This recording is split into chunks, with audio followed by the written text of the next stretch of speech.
कितनी भी विषम परिस्थिति आ जाए, कितनी भी विषम,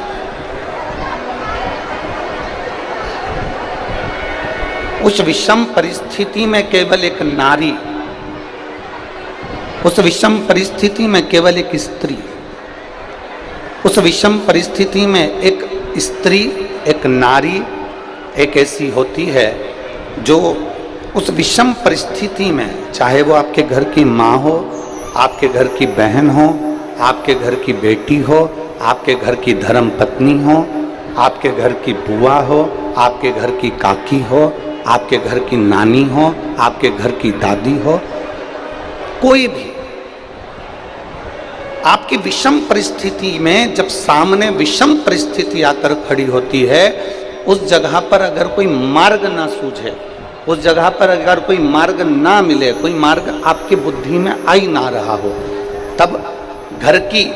नारी के पास में, घर की स्त्री के पास में 5 मिनट बैठो और उनसे अपने मन की बात कहो, जरूर कोई ना कोई हल निकल कर सामने आ ही जाता है, कोई ना कोई हल जरूर आए, कोई ना कोई हल आपके सम्मुख में निकल कर आएगा। और एक और बात अपने स्मरण में लीजिएगा, अगर आप घर की स्त्री को अपनी कोई बात नहीं बता सकते, घर की नारी को अपने हृदय की बात नहीं बता सकते और विषम परिस्थिति में फंसे हुए, बहुत विषम परिस्थिति, तो अशोक सुंदरी का जो स्थान होता है, देखिए थोड़ा ध्यान दीजिएगा, आप लोग एलईडी पर भी ध्यान देना और आस्था चैनल पर भी ध्यान देना। तो किस स्थान पर हम अपनी विषम परिस्थिति में अगर उसे स्पर्श कर लें, विषम परिस्थिति में अगर कोई तकलीफ की घड़ी चल रही है, तो हमारा मात्र स्पर्श और थोड़ी देर वहां स्पर्श कर कर अपने मन की बात को कह देने पर भी हमारी समस्या, हमारा दुख समाप्त होता है। जैसे ये शिवलिंग है, ये जलाधारी है और सामने अशोक सुंदरी का स्थान। अब ये सामने जैसे अशोक सुंदरी का जो स्थान होता है,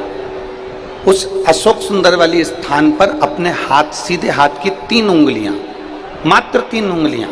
आप अगर स्पर्श करें और पंचाक्षर मंत्र नमः शिवाय, षडाक्षर मंत्र ओम नमः शिवाय या श्री शिवाय नमस्तुभ्यम का मात्र स्मरण करते रहे और कुछ देर उस स्पर्श करी हुई उंगली को थोड़ी देर रखने के बाद अपने हृदय से लगा के अपने मन की बात कहकर, भले आपने जल चढ़ाया नहीं चढ़ाया और अपने घर को लौट कर आ जाएं, वो विषम परिस्थिति टल ही जाती है, उसका समय का दुख तकलीफ नष्ट हो ही जाता है।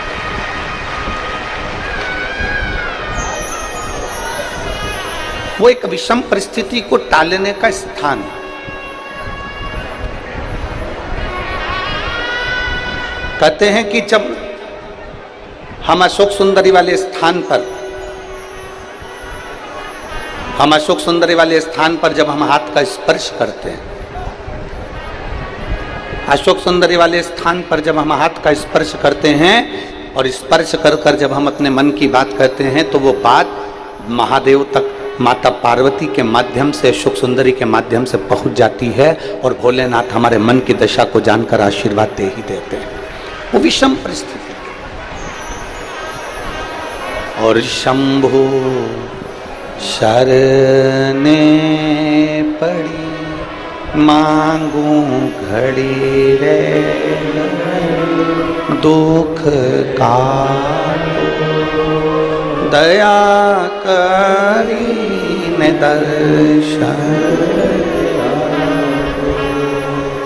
एक विषम परिस्थिति के समय पर भगवान शंकर को याद करना, एक विषम परिस्थिति के समय पर अशोक सुंदरी की जगह का स्पर्श करना, एक विषम परिस्थिति के समय पर बेलपत्र के वृक्ष की मिट्टी का स्पर्श करना, या विषम परिस्थिति में घर की स्त्री, घर की नारी, घर की बहन, घर की बेटी, घर की दादी, घर की नानी, घर की माँ, उसके पास में 5 मिनट बैठकर अपने मन में हो रही क्षुब्धता को, अपने मन में आ रही विषमता को प्रकट कर।